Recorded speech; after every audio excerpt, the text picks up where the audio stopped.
Yes, my dear student, we'll continue with another example.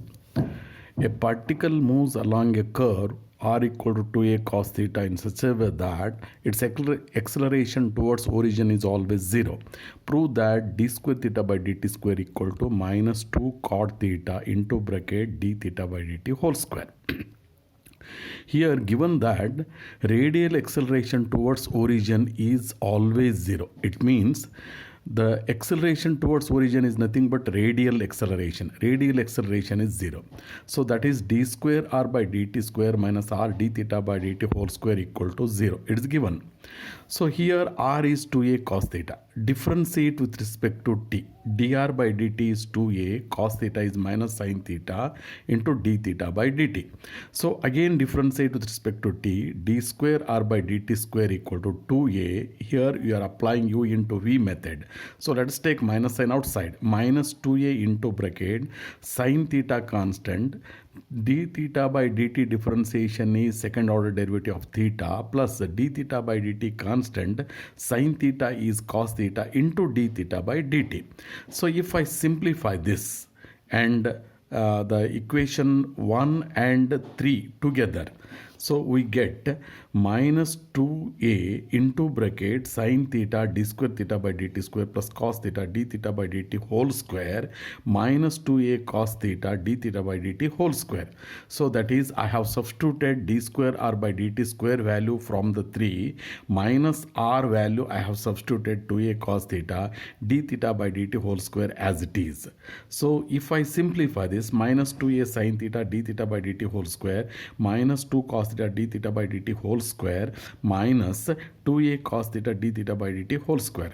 So here I would like to derive this d square theta by dt square value. Therefore, so minus 2a sin theta d square theta by dt square as it is minus 2a cos theta d theta by dt whole square, the same term. So minus 2a is minus 4a cos theta d theta by dt whole square equal to 0. Solve for d square theta by dt square value, taking to RHS this term, minus becomes plus 4a cos theta d theta by dt whole square and d square theta by dt square equal to 4a cos theta divided by minus 2a sin theta d theta by dt whole square.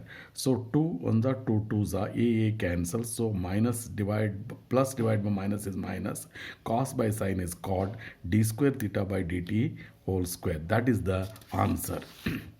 Okay, we'll go to the next derivation, next theorem, tangential and normal velocities and also their acceleration, respect to acceleration.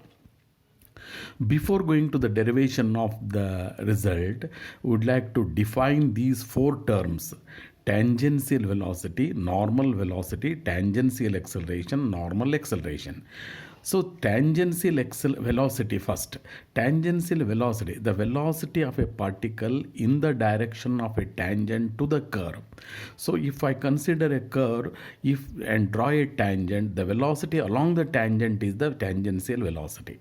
Normal velocity is a velocity of a particle in the direction perpendicular to tangent to the curve is called normal velocity. Similarly, tangential acceleration, the acceleration along the tangent to the curve, or acceleration of a particle in the direction of a tangent to the curve is called tangential acceleration. Normal acceleration, again acceleration perpendicular to tangent. The acceleration in the direction perpendicular to the tangent is normal acceleration.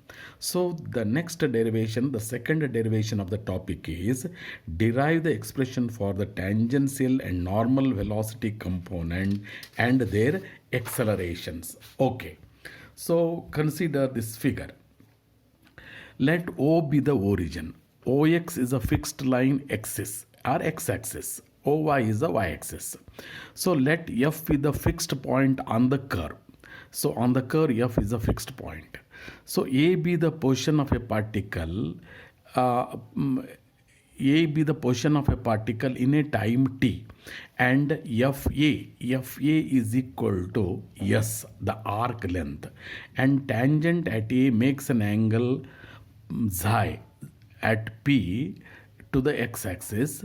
The tangent makes xi, and let b be the position of a particle in a time t plus t plus delta t. So then fb is s plus delta s. Fb length is equal to s plus delta s, the arc length. So tangent at b, if you draw a tangent at b which makes an angle pi plus xi plus delta xi with the x-axis. So if I take this only arc AB, FB is S plus delta S, FA is S, therefore AB arc is delta S. Change of displacement of a particle along a tangent in time delta t is AM. This is AM displacement. And perpendicular to tangent is BM. So perpendicular to tangent, the change of displacement of a particle perpendicular tangent in a time delta t is bm. Therefore, tangential velocity is rate of change of displacement along a tangent. So am divided by delta t is delta t tending to 0. So AM equal to, this is a right angle triangle. ABM is a right angle triangle. I have taken this angle MAB as a delta theta, a small angle. So then AB cos BAM is delta theta, which is a cos. So adjacent divided by hypotenuse is the cos of this angle. So AB cos delta theta divided by delta t as delta t tending to 0. So limit this AB is nothing but a chord AB. So AB is the length from A to B is the chord AB. Therefore, let us rearrange this. Chord AB divided by arc AB into arc AB divided by delta t into cos delta theta. As delta t tending to 0, delta theta tending to 0 and cos delta theta tending to 1. Also chord AB and arc AB, when delta t tends to 0, the B becomes RB tending to A. So chord becomes arc. So this value is 1 as delta t tending to 0. So tangential velocity is limit delta t tending to 0. Chord AB by arc AB is 1. This is arc AB is delta s by delta t.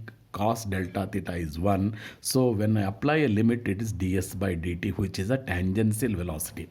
Normal velocity is displacement perpendicular to tangent is bm divided by delta t. And bm is ab, according to the figure, ab sine delta theta by delta t. And AB is a chord AB. Again rearrange chord AB by arc AB divided by delta t into sine delta theta. When delta t tending to 0, delta theta tending to 0 and sine delta theta becomes delta theta. And chord AB divided by arc AB 1 is tending to 1 as delta t tending to 0. So therefore normal velocity as usual, this is 1, this is delta s by delta t and this is delta theta. So when I apply a limit ds by delta t, delta s by delta t as delta t tending to 0 when ds by dt value 1, delta theta is 0. Therefore it is 0. Normal velocity of a particle is always 0. Okay, now would like to derive tangential and normal accelerations. Initially, let u equal to ds by dt, which is a tangential velocity, and normal velocity, that is a v equal to 0, be tangential normal velocities of a particle in a time t. Let u plus delta u be the tangential velocity in a time t plus delta t. No question of getting a normal velocity in a time t plus delta t because it's initially 0. Let u and u plus delta u be the velocities of a particle along a tangent which makes xi and xi plus delta xi with the x-axis. Now angle between these two tangents is delta xi. Therefore, resolve this u plus delta u along and perpendicular to a tangent which are u plus delta u cos delta xi and u plus delta u sin delta xi. This is along the tangent and this is perpendicular to the tangent in time t plus delta t. Therefore, change in the tangential velocity in time delta t is u plus delta u cos delta xi minus u. Tangential acceleration is change in the velocity divided by delta t as delta t tending to 0. So when delta t tending to 0, delta xi tending to 0, cos delta xi tending to 1. So simplify this. This is 1 u plus delta u minus u cancels delta u by delta t and apply the limit du by dt. D by dt of u value is ds by dt. Therefore, it is d square s by dt square, that is tangential acceleration. Tangential acceleration is d square s by dt square. And now change in the normal velocity is u plus delta u sine delta xi minus 0. So initially it is 0. It is in the time t plus delta t perpendicular to tangent. So now the normal acceleration is u plus delta u sine delta xi minus 0 divided by delta t. As usual, delta t tending to 0, delta xi tending to 0, sine delta xi tending to delta xi. So u plus delta u delta xi divided by delta t as delta t tending to 0. Simply we separate these two terms, u delta xi by delta t plus delta u by delta u delta xi. Separating that, it is d xi by dt, it is du by dt into this term is 0 as usual. So this is 0. So normal acceleration is u into delta u by delta t. In other words, tangential velocity into d xi by dt is a normal acceleration. If I continue this for simplification purpose, u is ds by dt, d xi by dt. This ds by dt I have taken as a v as a velocity, and d xi by dt just rearrangement, multiply and divide by ds. So d xi by ds or ds by d xi is the radius of curvature. This rho equal to ds by d xi. Therefore, it is a reciprocal, means 1 by rho. Again, ds by dt is a v. Therefore, normal acceleration is v square by rho. This is another formula. This is one formula. This is another formula to get normal acceleration. So, we'll continue the examples in the next class.